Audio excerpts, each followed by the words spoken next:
I, 33 am the younger of two brothers. My older brother, Mark, 36 and I were never especially close growing up, but we weren't enemies either. He was the golden child, football captain, always top of his class, had that confident, firstborn energy.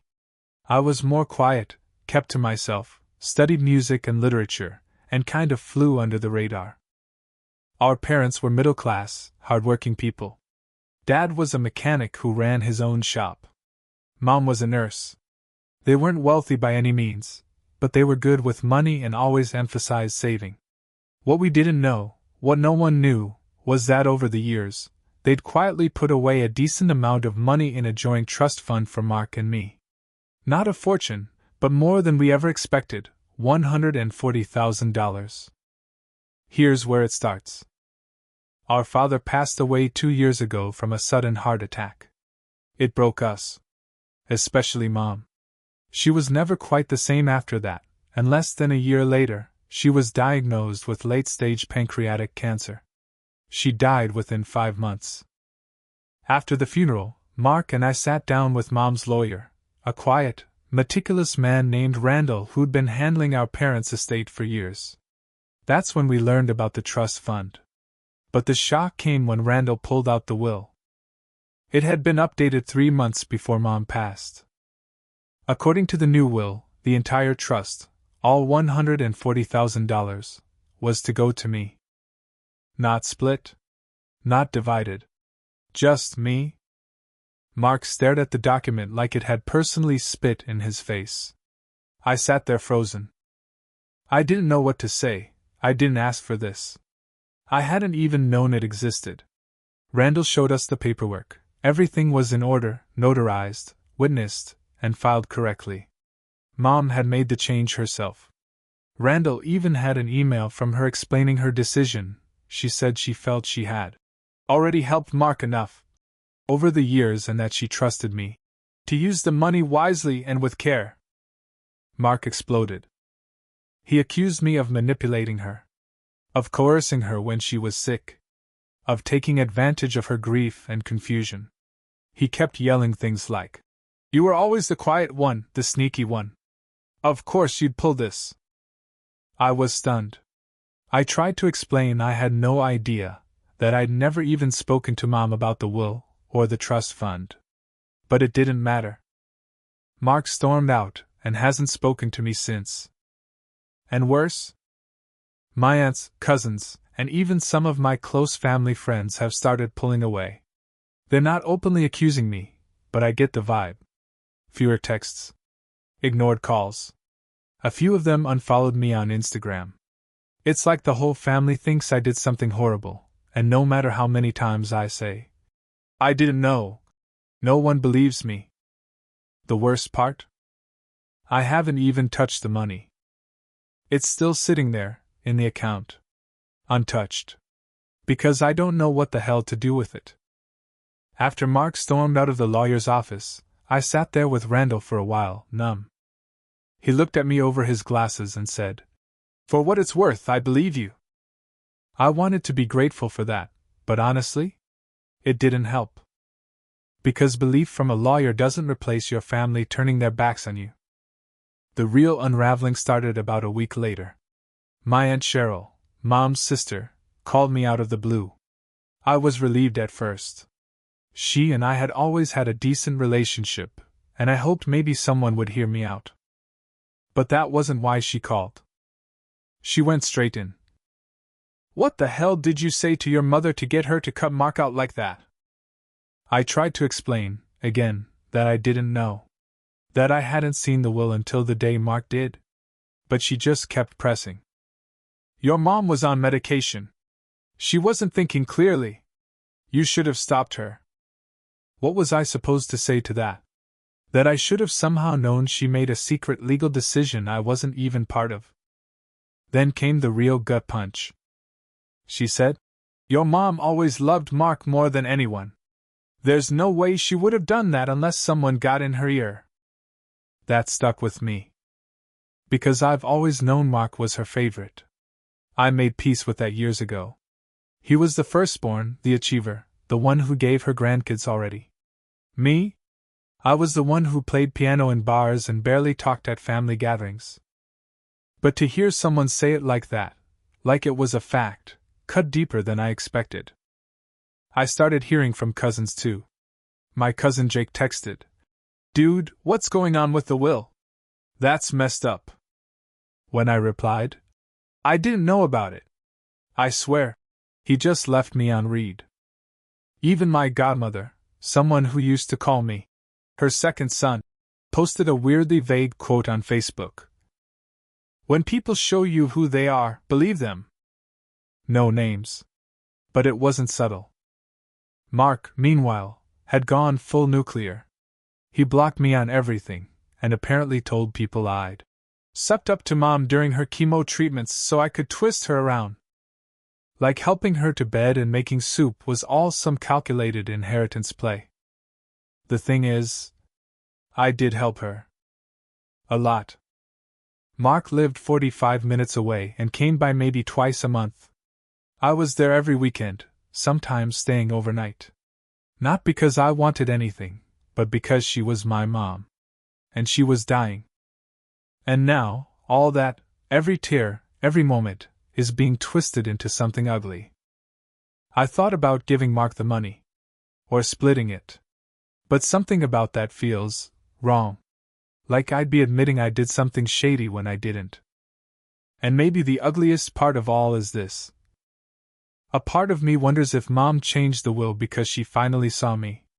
Not as the quiet one, or the weird one, but as the son who showed up when it mattered. But I'll never get to ask her. She's gone.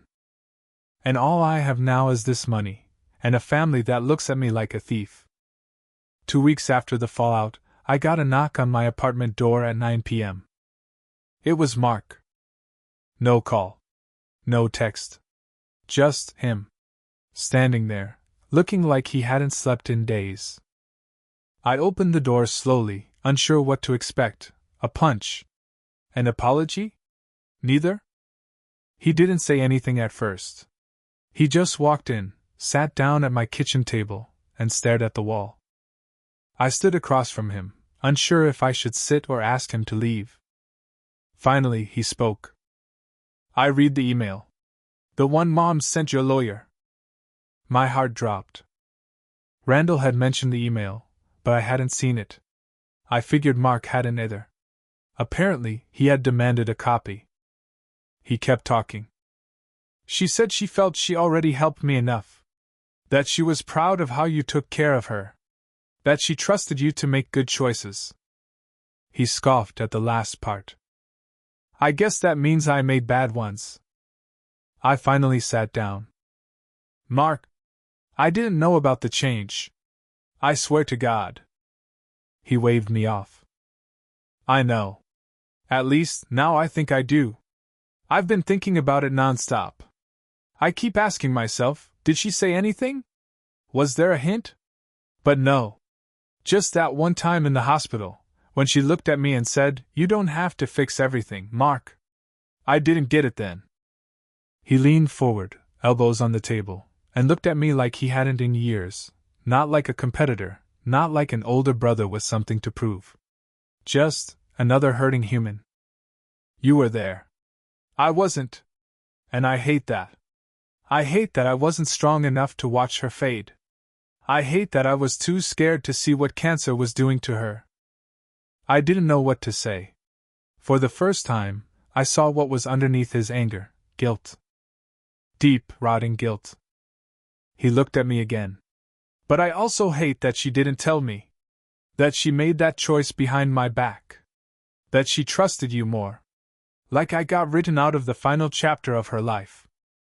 He wasn't crying, but his voice cracked. "I didn't even get to say goodbye properly. You did." And suddenly, all the tension between us made sense. It wasn't just about money. It was about being left behind. By Mom. By the one person we both spent our entire lives trying to make proud. I told him, quietly, "She didn't pick me instead of you. She picked what she thought was fair. Maybe what she thought would do the least damage. Or maybe she just wanted to say thank you, in the only way she could. Mark nodded. Yeah. Maybe. But it still hurts like hell. We sat in silence for a while. Then he stood up. I don't want the money. That surprised me. I'm not saying I forgive you. Not yet. I'm still angry. But I don't think you stole it anymore. And I don't want it. I just needed to say that. He walked to the door, then turned back. You were a good son. Better than me. Then he left. I didn't sleep that night.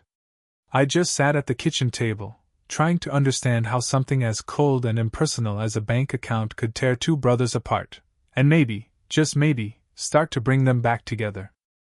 After Mark left that night, I stared at the ceiling until the sun came up. His words, "You were a good son," echoed louder than I expected. I don't think he ever said anything like that to me before. We were always competing, even if we didn't admit it. The next few days were quiet. He didn't message me, and I didn't reach out. But something had shifted. I felt like the door wasn't locked anymore. Just closed gently. Still, the bigger issue remained, the money. $140,000. It sat in the account like a loaded gun. Untouched. Untouchable. I tried to ignore it, but every time I logged into my banking app, it stared at me. Like it was waiting. Daring me to do something. Spend it. Donate it. Burn it. Anything.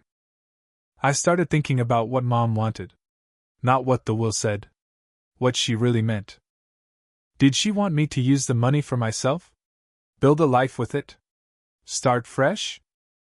Or was it her way of giving me permission to do something bigger? I remembered one conversation we had a few weeks before she passed. We were sitting on the porch. She was wrapped in 3 blankets and still cold. She said, "I regret not doing more with my life. I played it safe." Then she looked at me and added, "Don't play it safe, sweetheart. Please. You're meant for more than staying invisible." That hit me all over again. Because invisible is exactly how I felt now. The family still hadn't come around. Aunt Cheryl hadn't spoken to me since the phone call. Cousins? Silent.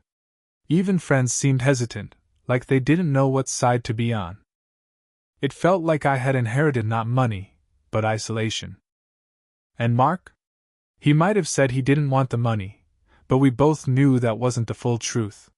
He didn't want to take it. But I don't think he could ever really make peace with the fact that I had it, and he didn't. So I did something drastic. I called Randall, the lawyer, and asked if I could create a scholarship fund in Mom's name. A private grant, for caregivers of terminal patients who'd had to put their lives on hold, just like I had for Mom. He loved the idea. I started the paperwork. Then I emailed Mark. Subject: the fund. Hey. I wanted you to know I'm not keeping the money.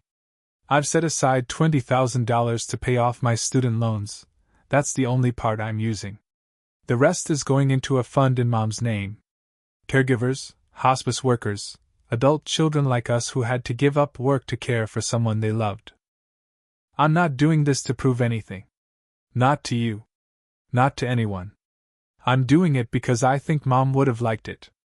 And because I need to find a way to live with all this. If you want to help me shape it, or name it, I'd like that. Danny ****. He didn't respond for 3 days. Then finally, one line. Call it Lorraine's light. That's what Dad used to call her. It's been almost 6 months since Mom passed, and 4 since the will was read. The fund is real now. Lorraine's light. We gave our first small grant last week, $2,500 to a woman in Pennsylvania who had to quit her job to take care of her father with ALS. She wrote a thank you note. Said it would help her catch up on rent and pay for a few extra hours of help so she could sleep. I read it aloud. Mark listened quietly, eyes wet. Yes, we talk now. Not every day. Not like best friends. But there's a fragile, honest thread between us again. He even came over for dinner last month. Brought a bottle of wine and his oldest daughter, who gave me a drawing of a cat with 8 legs and said, "Uncle Danny, this is you." I nearly cried. The rest of the family, well, that's more complicated. Some bridges remain burned. Aunt Cheryl still believes I manipulated Mom. She told someone that money makes people show their true colors. Maybe she's right, just not in the way she thinks. Others came around slowly. Jake, my cousin who ghosted me, sent a DM a few weeks ago. "Hey, I saw the fund. That's actually pretty badass. Sorry I jumped to conclusions." I appreciated it more than I thought I would. But here's the thing I've realized, the part one didn't expect: I no longer need them to believe me. Not like I used to. I used to lie awake at night wondering what I could have done differently. Should I have warned Mark about the will? Should I have told Mom not to do it? Should I have split the money immediately? But the truth is, no version of that changes the pain we were all in. Grief doesn't play fair. It turns love into blame and silence into accusations.